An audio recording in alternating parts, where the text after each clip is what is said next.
Hello, everyone. This is my 10-week update. It's, general formula of the rest of the videos. I'll tell you a little bit about what's been going on, and then I'm going to do something stupid because you're watching this, and I don't know why. So, this week, as many of you know that have been watching my videos, last week I had my first speech therapy appointment, and I had another one today. I'm not going to talk about that too much, other than I hope you guys, notice changes and developments as I go farther along with it, and I'm really excited. I am having a great experience with it, and I think it's going to be a really good thing. So far, I don't know about the results yet, but from what I've seen and from what I've experienced, I really do think it's a good experience for just anyone, because it's one of those things that's so hard to do on your own, and it's really nice to have someone guide you through it. So, and don't be afraid to give me feedback. I mean, obviously, I'm going to take your feedback with a grain of salt, because that's kind of how it goes with anonymous things on the internet. But for those of you who've reached out to me, thank you all. And let's hope I stop sounding like such a man. So this week I wanted to do something a little fun. Well, fun and get it off my chest. I've done... Basically, I actually haven't done a video like this, but if you know me in person, this is very much the type of person I am. I love to complain and rant and fix my hair, because my hair just keeps on keeping on, and I need to fix it, but I never will. So, this week I'm going to be doing a little pseudo-rant about the 10 things I hate, probably more than anything, other than, the general things that I hate, like oppression, slavery, all of the stuff that I just really don't like that, but that can be absconded from the list, because that's not actually fun to talk about. If you guys notice, I'm actually wearing a light green eyeliner that my cousin also got me, so I've literally just been wearing all of the makeup she bought me on my vlog, so CC, you did it again. I like it a lot, actually. But anyway, so if you're interested in hearing the 10 things I hate, then stick around, and if you're not interested, then why are you even watching? Okay, so let's get started. The first thing I hate, I live in California, and there's a saying, well, not a saying, there's just a general idea that California has probably the worst drivers anywhere, and I can guarantee you that is true. I'm not a great driver myself, I'm a decent driver, but I experience so many conflicts, not even a lot, but so many pointless conflicts on the road just because of how rude people are. The other day, someone ran a stop sign right in front of my face and then honked at me. What? He honked after. I hate people who honk. I think that honking in the moment is a very valuable tool to stop something that could be a horrible mistake. But every time I have been honked at, it has been after something happens. That's usually not my fault for them to just be like, hey, yeah, screw you, honk. I don't understand what that accomplishes. I don't understand, who thought that they should honk after running a stop sign, which, you don't run stop signs, but that's California. The next thing I hate, for those of you that don't know, I am gluten and dairy free by allergies, not by choice. Wouldn't do that on purpose. But so a lot of my diet and a lot of what I have to eat is kind of difficult. It's kind of difficult to scrounge things up. And so often I'll go to restaurants and I'll ask them, it's like, oh, do you have any gluten-free options? And they'll look at me and they'll just be like, what's gluten?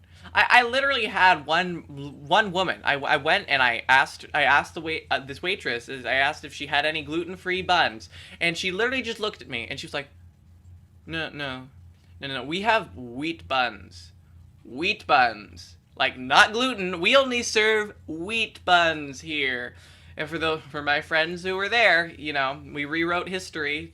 Jen and Taylor, how you doing? I should call you guys. But I hate it. The cafeteria here is actually pretty decent at dealing with my gluten, but it's so hard because nobody knows what gluten is. They're just like, what's gluten? Is that kind of like the lint that gets stuck in your belly button when you wear a shirt too long? It's like, yep, that's gluten. That's what I'm allergic to. The third thing I hate is I hate whoever invented jalapeno kettle chips, because I love them. And it's so bad for me. It's so bad for me. Literally, I love spicy food. I used to love sour cream and onion chips when I was little, and now that they're dairy-free, now that I'm dairy-free, I can't have those. But jalapeno chips, I can eat, and they're so good. I guess I don't actually hate them, but like I do right now because my roommates and I are dieting, so whatever. Number 4. I hate the silent treatment. I do not approve of its use in any way because I feel all problems are only worsened by a lack of communication. And not only that, in a relationship sometimes you just can't talk to a person, but in friendships, when bitches are giving other bitches the silent treatment, that is not healthy. I am sorry. I have never had a good friendship that involves constant fighting where we ignore each other and give each other the silent treatment. I hate it. And everyone who knows me knows that I hate it. I'm not actually, it's so popular. Every day I talk to bitches that are just like, God, I think my friendship with this other person is over. It's like, friendships shouldn't end like that. Friendships aren't like relationships that should be deep-seated with hurt and anguish. It should just be a friendship. I mean, that's my opinion. Feel free to have your own. Some people have really, really meaningful friendships that involve a lot of fighting. For those of you, I am not that brave. All of you who are my friends, thank you. But our friendship never really goes into that category. Number 5. I was debating on whether or not I should actually include this in the video, but I will anyway. I am a fan of social justice. I am a fan of standing up for minority movements and civil rights, and I'm a fan of all of that. What I am not a fan of is the conduct in which people get in arguments over the internet. It's these keyboard warriors literally just screaming at each other and trying to prove to the other one why they are right. But what universe does reading a message on an anonymous website change your convictions about what you believe in? Why would you think that you can change someone else's mind just by proving to them with your argument that you're right? I think that the best way to change people's minds is to be a change that you see in the world and be an example of the right kind of person. I do not think yelling at people and explaining to them all of the reasons why they're horrible people for not agreeing with you is going to get anyone anywhere other than getting everyone angry and everyone hating everyone else more and ruining the entire point of everyone needing to coexist. But that's just my opinion, and don't get in a keyboard battle with me over it because you're not going to change my mind and I'm not going to change yours. But oh my god. Being on Tumblr, my blog is growing and I really like that, but Jesus Christ, I see so many of these arguments and it makes me really sad because so many articulate, intelligent people waste their time trying to prove their convictions to another person who's honestly just as articulate. Like, there are some people that I just do not want to support their arguments, but that doesn't mean I'm going to get in a keyboard battle with them. I've got better things to do. Number 6. I hate stores that overprice everything, but then they just put everything on 75% off sales, and then they're just like, don't you love our 75% off sale? I can think of several stores like this. I guess I'll include Urban Outfitters in here, but the thing is that like half their stuff is just $100, and then when they do cycle it into the sale thing, it's like, oh look, it's a reasonable price. But like, I love Kohl's, but Kohl's does this. So many stores, they literally are just like, well, this shirt is normally $700, but it's 99% off. So you really got a deal. Like, why? What does that accomplish? I've never seen anything at Kohl's that isn't on sale, except like at the very front of the store. It doesn't make any sense. They do have really good shoes, though. Number 7.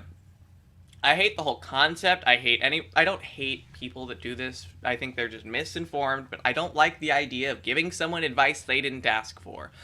I've just walked into classes and just been like, hey, and then someone's just like, I feel like you shouldn't wear such heavy eyeliner. Like, excuse me? What? I didn't ask you. Or like I walk in somewhere, blah, blah, blah, blah, blah, and they're just like, I don't think you should be that loud. It's like, this is my life, not yours. Nobody else but me can decide what I'm going to do with my life, even if I'm wrong, even if I'm too loud and if I'm wearing too much eyeliner. I like it. Get out of here. I hate you. Number 8. Oh, the phrase. I'm sorry to anyone who has said this to me. I know it's all with good intention, but it's just so archaic, the phrase, you're better than me at makeup, and I'm a girl. What? vagina inherently makes you better at putting on makeup than anyone else. Like, it does. I'm not even going to get into the whole my identity thing, because this was definitely before any of my friends knew that, like, I was transgender. I'm sure they could have guessed, but that's not on them. That's on me. But I'm the mere principle that you being a girl should inherently make you better at makeup than me makes me angry, because that's so archaic in gender roles and everything, and it's nobody's fault that's done it, because I've never said how much I hate it before. But just in the future, please don't say that to people, because it just doesn't sit right with anything about equality to me. Because I just... Number 9, I do not like when a store has a male and a female changing room. I don't know what the point is, because it's not like everyone's sharing a changing stall where they have to share each other's genitals. It's literally private stalls that are to be held by men. Why? Private stalls to be held by women. What? And not only that, but it makes my life a living hell when I have to go shopping, because then it's just like, well, do I feel passable enough today to go into the women's changing room, or do I just have to sit in the male's changing room carrying all these skirts? I mean, I've just started using the female changing room, but for anyone who's new to this and just, wow, my hair looks horrible, and just like recently coming out or whatever, it makes it really hard. My heart goes out to you if you're still in that place. You can ask me any questions or advice or whatever. I'm not the best example, but out there, but hey. Finally, this is another thing I'm not sure if I want to say on the internet, but I will say it. Take it with a grain of salt. I think that everyone should be able to laugh at themselves. I think if someone is too sensitive at the thought of being able to laugh and enjoy and take humor out of, like, who they are as a person, I think that they are very, very handicapped for life, because nobody in the world is going to be as sensitive about your problems as you will be. And if you can't learn to condition yourself and laugh about it, it's like, I look like a fucking clown half the time, and it makes me laugh, but I still love myself, and I think that's a very important distinction to make, because when people are really, really hypersensitive, like, I understand what it's like to be sensitive, but sometimes you gotta toughen up in order to make it in this world, depending on what you plan on doing. If you plan on living in your house for the rest of your life and only being surrounded by stuffed animals and open-minded people that understand all of your sensitivities, then I understand you do that. But I want to live in the real world, and I want to learn how to exist and not be sensitive, and that's why I think it's important that people should laugh at themselves. If you disagree with me,